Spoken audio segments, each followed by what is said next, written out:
ચાલો, હું છું રાઠોડ રમણભાઈ શંકરભાઈ. અત્યારે હું સમરપુરા ભરતભાઈની પ્રાકૃતિક કૃષિ ખેતીમાં આવ્યા છે.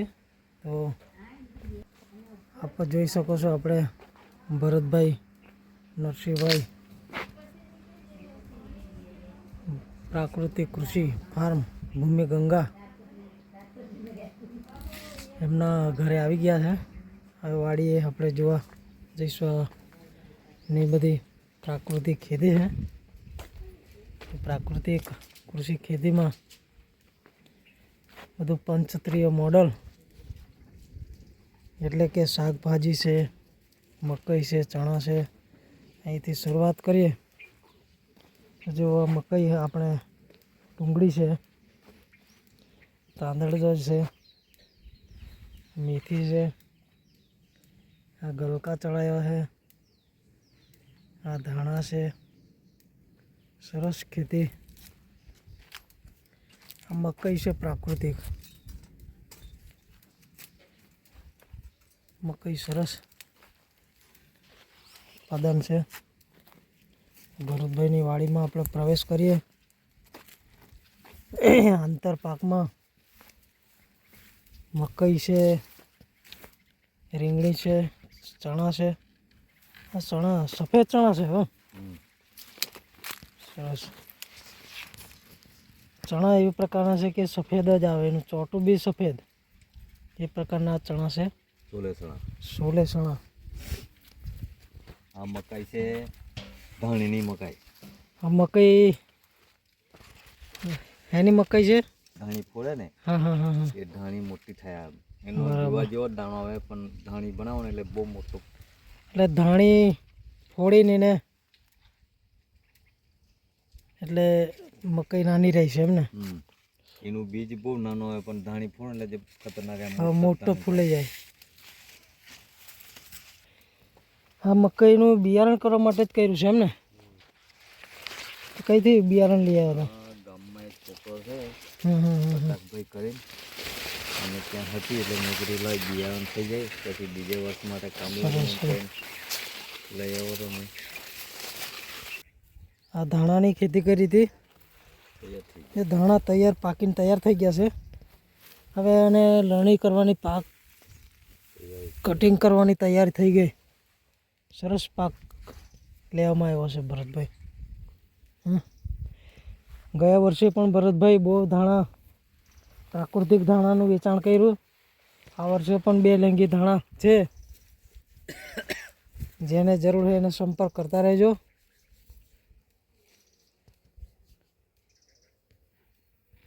શિયાળાપાડામાં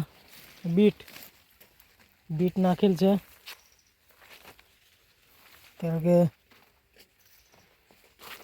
આ લસણ છે. ઓહો, આ બીટ તો ભરતભાઈ બહુ મોટું થઈ ગયું ને. જો ઉખેડજો.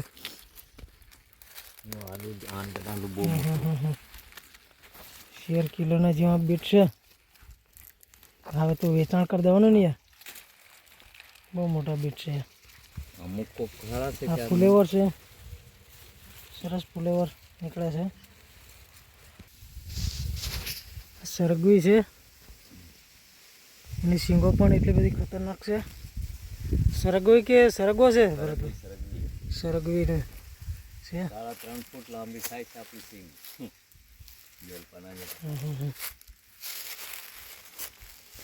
બહુ જાડી. આ કુડી જ કહેવાય કે આવી જ ખાવાની કે. સરસ. મકઈ છે.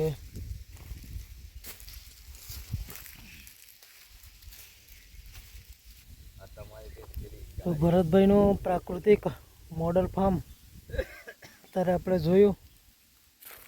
આ છાસ તુવર છે.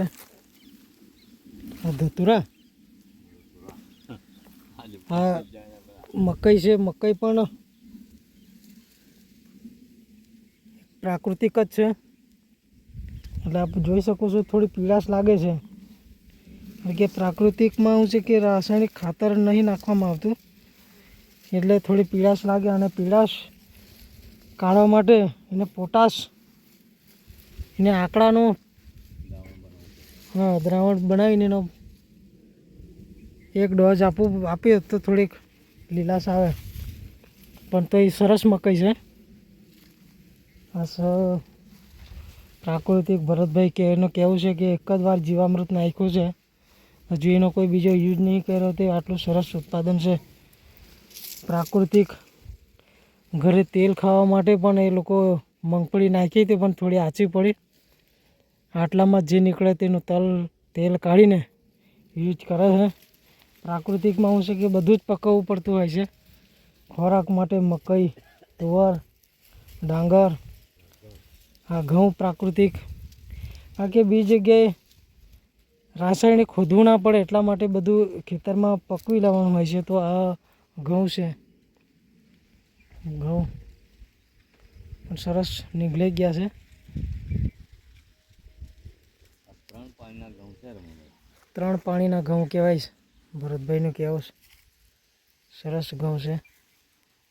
આ તુવર પણ ખાય એટલી સરસ, ખાય એટલી બહુ પાકી ગઈ. એક જ છાશ છે પણ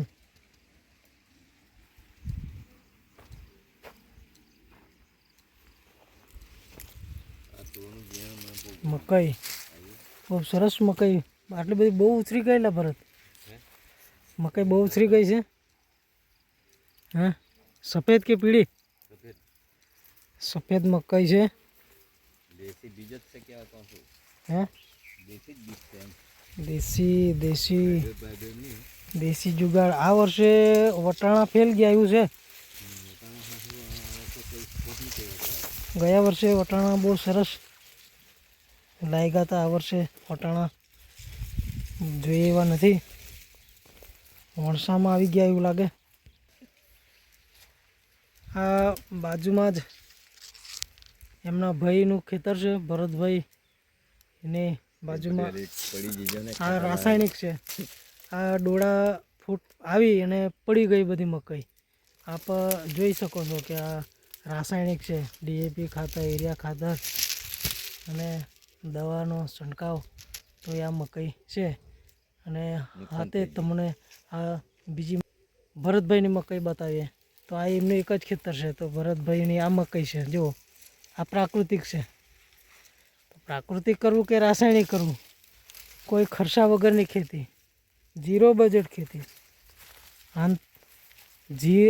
જીવામૃત બનાવવા માટે એમને છાણાનો લોટની જરૂર પડે, ગોળનો જરૂર પડે. તેના માટે ભરતભાઈ આંતર પાકમાં છાણા પણ પકવી લે છે અને શીડી પણ છે. એટલે ગોળ નાખતા નથી. ગોળની જગ્યાએ શીડીના કટકા કરી નાખી જીવામૃત બનાવીને 0 બજેટ ખેતી કરી જશે. અને આપ જોઈ શકો છો કે કેવી ઊભી મકાઈ છે, કોઈ પડેલી મકાઈ ના મળે. અને રાસાયણિક મકાઈ તમને બતાવી બધી પડી ગઈ છે. આપણે ભરતભાઈની મકાઈ છે. મકાઈ આપણે તટસ્થ ઊભી જોઈ છે. તમે ફરી પણ જોઈ લો.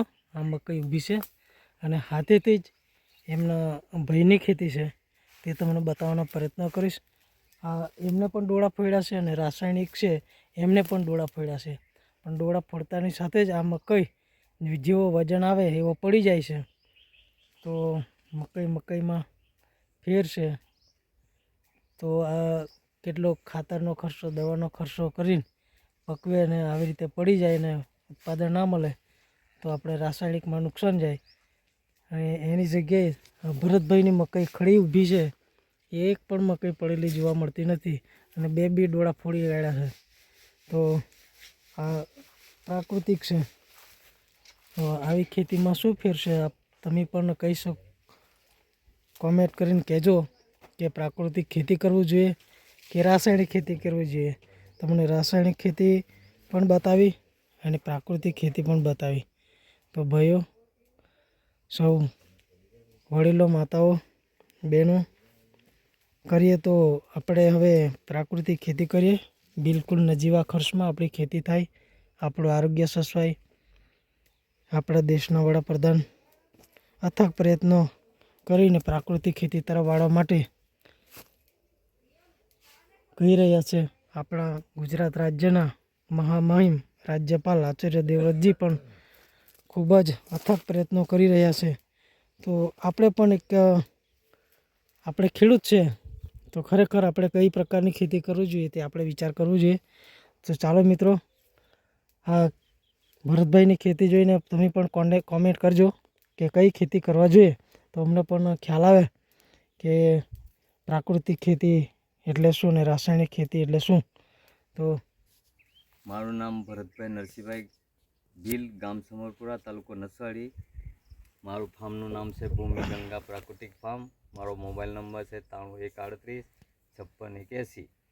આ પ્રાકૃતિક ખેતી કરવાનો જે પ્રેરણા મને મળી છે એ મારા ગામના સરપંચ શ્રી પ્રવીણભાઈ રાઠવા, એમની મુલાકાત થવાથી મને એ મિત્રએ એવું કહ્યું કે આપણા રમણભાઈ શંકરભાઈ રાઠવા ગોયાવાડ છે, એમને તમે મુલાકાત કરો ત્યારે તને આ બધી માહિતી મળશે. એટલે હું 5 વર્ષ અગાઉ અમારા મિત્રના કહેવાથી હું રમણભાઈના સંપર્કમાં આવવાથી મને પ્રાકૃતિકની માહિતી મળી અને પ્રાકૃતિક ખેતી કરવાની આત્મા પ્રોજેક્ટ નસવાડીના માધ્યમથી અમે તાલીમો પણ લીધી અને છેલ્લા 2 વર્ષથી માસ્ટર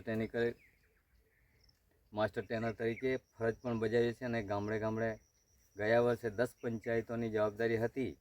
40 ગામડાની અંદર 40 મીટિંગ કરવાની, પ્રાકૃતિક ખેતી કરો પોતાના સ્વાસ્થ્ય માટે.